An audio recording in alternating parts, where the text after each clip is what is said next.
Muito bem, pessoal, vamos para a nossa aula de matemática, a nossa primeira aula de matemática. E nós vamos começar essa aula bem do início mesmo, começando com os conjuntos numéricos, ok? Vamos estudar os conjuntos, né, cujos elementos são os próprios números. Por isso são denominados conjuntos numéricos, ok? E em cada um desses conjuntos, os elementos têm alguma característica em comum. Ok?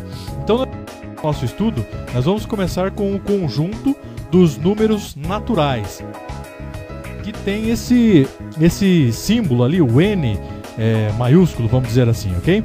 Bom, o surgimento dos conjuntos dos números naturais, a gente pode dizer que ele deveu-se à necessidade do ser humano de contar os objetos.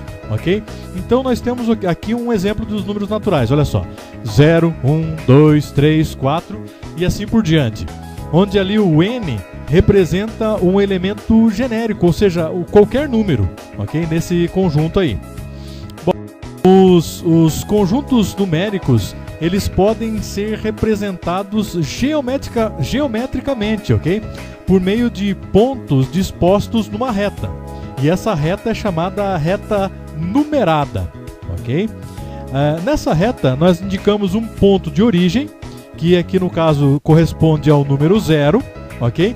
Uma unidade de medida e uma orientação, no caso aqui está sendo para a direita, ok? Muito bem, nós temos aqui então uma unidade, ok?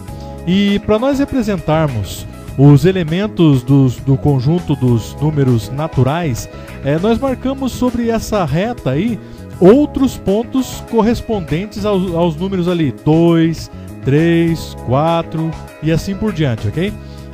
Representando então unidades de medida, ok? Como a gente pode ver aqui. Então nós podemos concluir que cada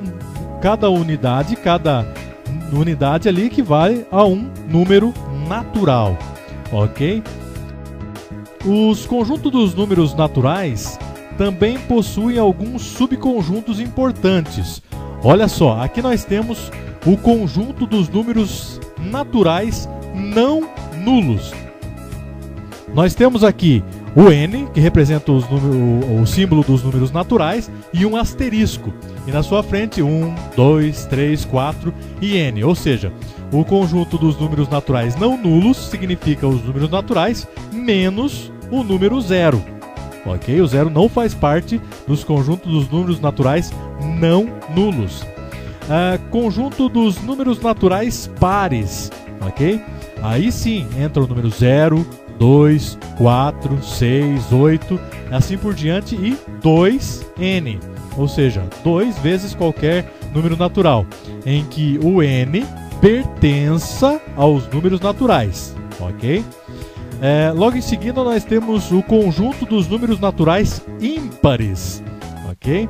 Então veja ali, ó, 1, 3, 5, 7, 9 e assim por diante, ou seja, 2n mais 1. Em que o n pertença também aos números naturais. Esse 2n é qualquer número vezes 2 mais 1, ok? Muito bem.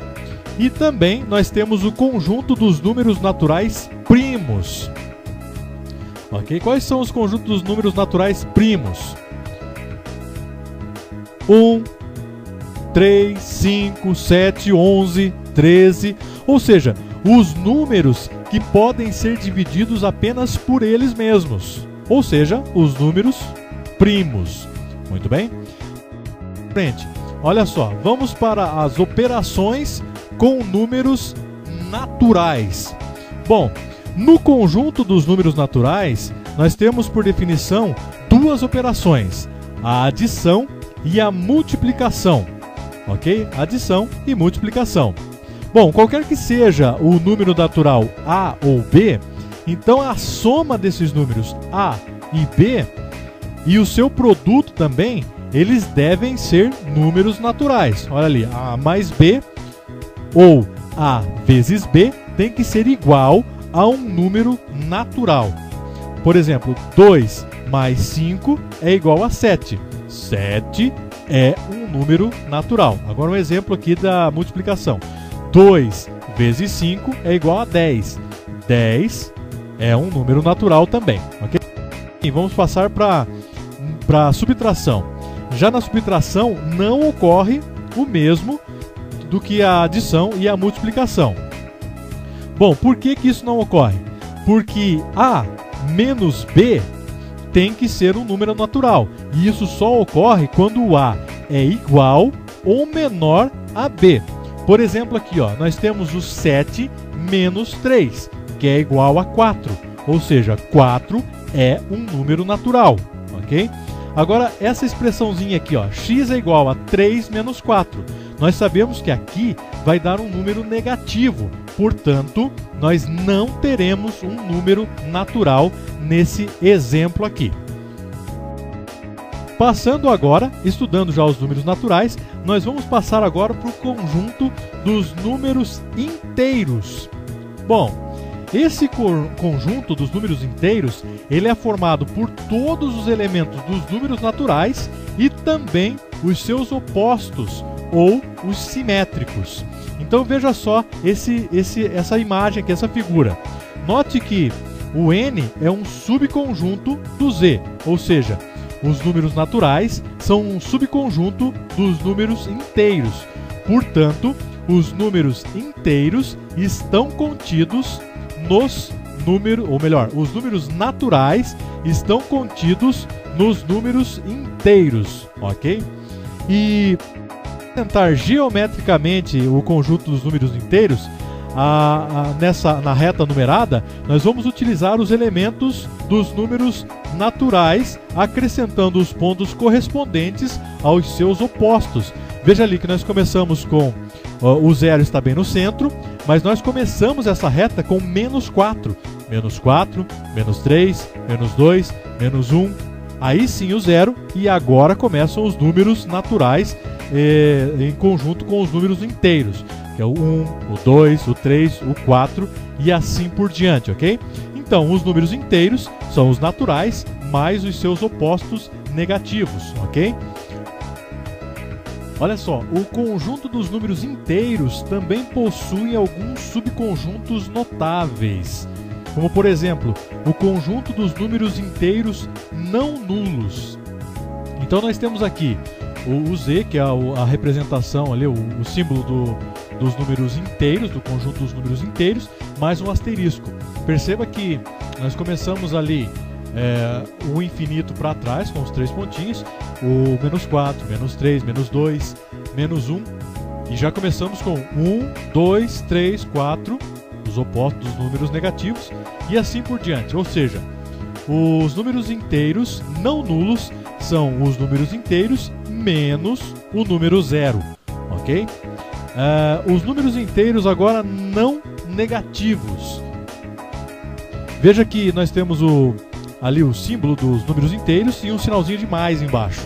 Ou seja, os números inteiros não negativos, 0, 1, 2, 3, 4 e assim por diante, são os números inteiros que correspondem aos números naturais, ok?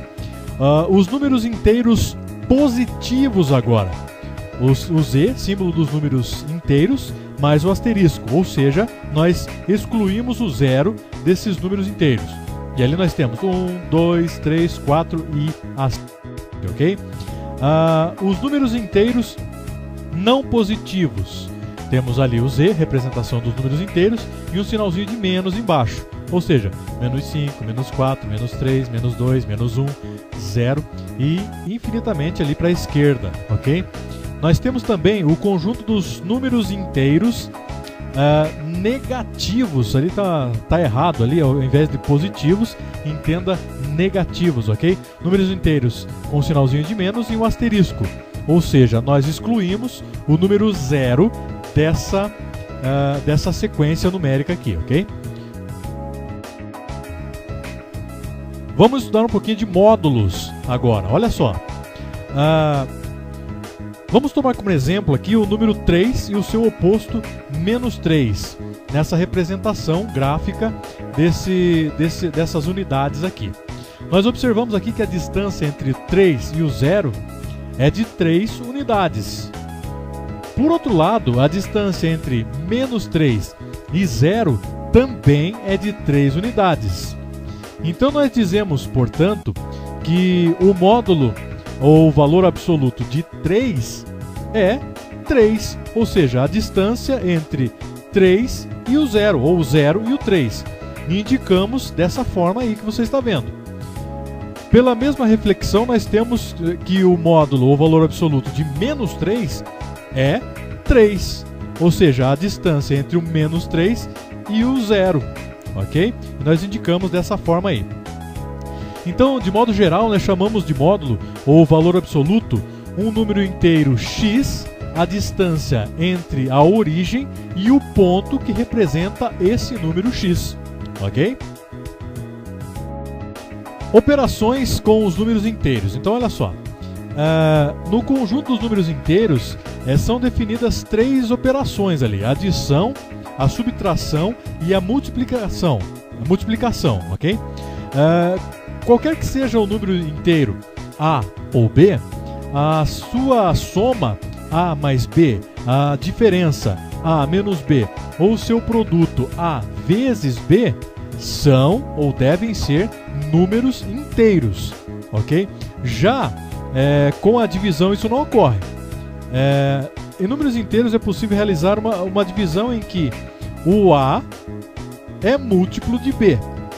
Assim, pensando dessa forma, um exemplo aqui: 8 dividido por 4 é 2. Ou seja, o resultado dessa divisão é um número inteiro.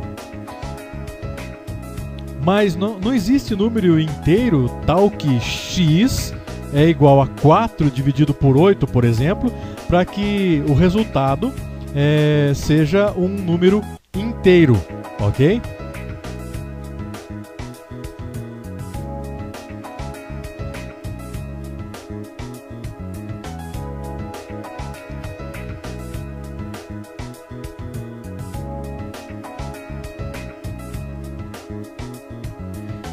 Então, para que